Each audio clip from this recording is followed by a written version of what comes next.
Hello बच्चों, चलिए प्रश्न को पढ़ते हैं तथा प्रश्न को समझते हैं। एक अवतल दर्पण की वक्रता त्रिज्या 40 सेंटीमीटर है तथा इसे 30 सेंटीमीटर पर एक प्रकाश का बिंदु स्रोत रखा गया है, तो प्रतिबिंब की स्थिति ज्ञात कीजिए।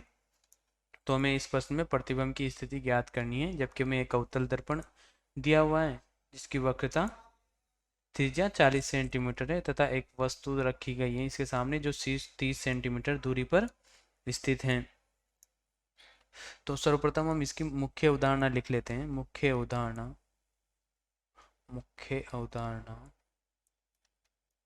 हमारे इस प्रश्न की मुख्य उदाहरण ये हो जाएगी कि जो वक्रता त्रिज्या है,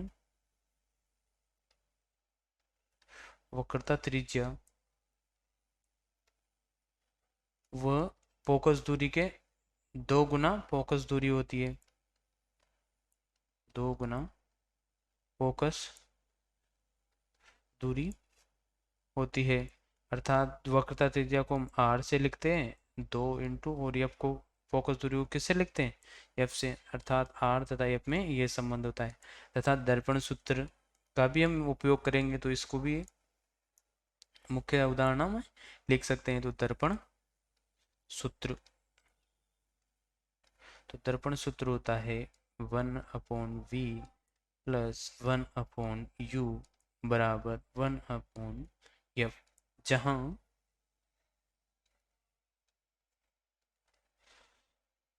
यहाँ आर भी लिख लेते हैं। आर तो वक्रता त्रिज्या है, वक्रता त्रिज्या हमारा v है प्रतिबिंब की दूरी,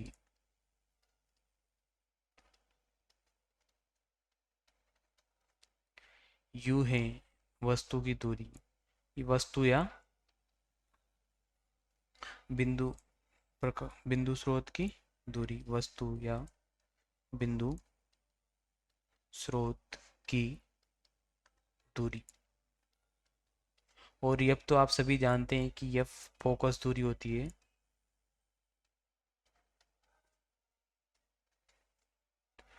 ठीक है, अब हम प्रश्न को हल करते हैं। तो हमारे प्रश्न में दिया है हमारे वक्रता त्रिज्या की दी हुई है आर बराबर 40 सेंटीमीटर। अब हम जानते हैं कि जो हमारा अवतल दर्पण होता है, ये अवतल दर्पण ऐसा होता है। अवतल दर्पण ऐसा होता है, तो इसका जो वक्रता केंद्र है यहाँ पे होता है और फोकस दूरी इसके सामने होती है, अर्थात ये एफ होता है और इसी होता है। तो जो वक्रता त्रिज्या है उसकी डिस्टेंस, उसकी दूरी इसके बाईं तरफ ही मापते हैं, तो ये क्या होगा? ऋणात्मक होगा। ठीक है, और अपने अभी अभी मुख्य उदाहरण में समझा कि आर फोकस दूरी का 2 गुना होता है, तो हमारा फोकस दूरी एफ बराबर क्या हो जाएगा? -40/2, यानी r/2 हो जाएगा, यानी -40/2। तो हमारा फोकस दूरी कितना आ गया? -20 सेंटीमीटर आ गया।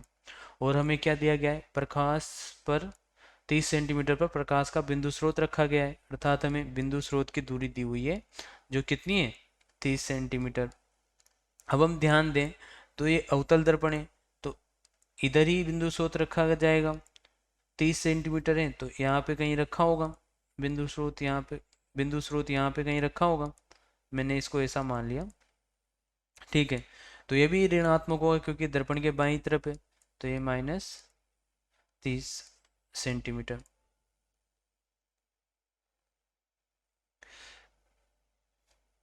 बिंदु स्रोत वैसे तो बिंदु के रूप में ही होता है, बस मैंने इसे दिखाने के लिए ऐसा बड़ा एरो यहाँ पे बना दिया, परंतु ऐसा ही होगा। और इसकी यहाँ से दूरी कितनी होती है? u। अब चूंकि ये बाईं तरफ है तो मैंने इसका मान क्या लिख लिया? ऋणात्मक लिख लिया। अब हमें क्या ज्ञात करना है? प्रतिबिंब की स्थिति ज्ञात करनी है, अर्थात हमें ज्ञात करना है v बराबर क्या है। तो हम दर्पण सूत्र से लिख सकते हैं। दर्पण सूत्र से अगले पेज पे लिख लेते हैं। दर्पण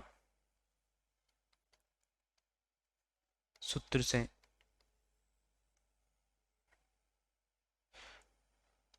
मैं एक बार फिर से दर्पण सूत्र लिख देता हूँ यहाँ पे, 1/v प्लस 1/u बराबर 1/f। और अभी अभी हमने गिवन मतलब दिया गया से में देखा कि हमें क्या क्या दिया गया है। हमें u का मान -30 दिया है और एफ हमने अभी अभी निकाला -20 सेंटीमीटर। तो जब हम इनका मान रखेंगे, यहाँ पे इनका मान रख देते हैं, 1/v बराबर प्लस 1/u।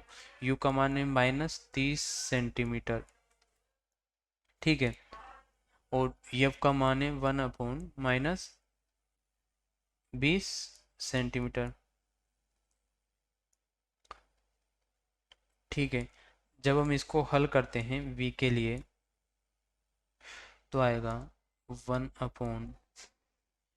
ए इसका माइनस है तो यहाँ पे आ जाएगा माइनस, तथा ये यहाँ से माइनस प्लस माइनस हो गया और उधर गया तो क्या हो जाएगा, प्लस हो जाएगा।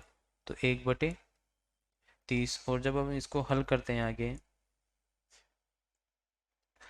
तो 1/v बराबर, इसका लसर लेंगे तो ये 60 आ जाएगा, और 60 में 20 का भाग देंगे 3 बार। तो 3 को 1 से गुणा किया तो 3 बार जाएगा, 3 हो जाएगा, और माइनस का तो माइनस का 3 हो जाएगा। यहाँ पे प्लस है तो यहाँ पे प्लस आ जाएगा। 30 का भाग 60 में देंगे 2 बार, 2 को 1 से गुणा करेंगे 2 आ जाएगा। तो इसको हल करने पे क्या आ गया, -3 बार +2 कितना हो गया, -1/60। तो जब हम इसको v लिखेंगे तो हमारा v आ गया, -60। और हमने यहाँ पे सेंटीमीटर में ली थी सब दूरियां, तो ये भी किस में आएगा, सेंटीमीटर में। अर्थात ये हमारा v क्या आ गया, सेंटीमीटर। और हमने मुख्य उदाहरण में जो सूत्र लिखा था तो क्या वो लिखा था कि v क्या है, प्रतिबिंब की दूरी है।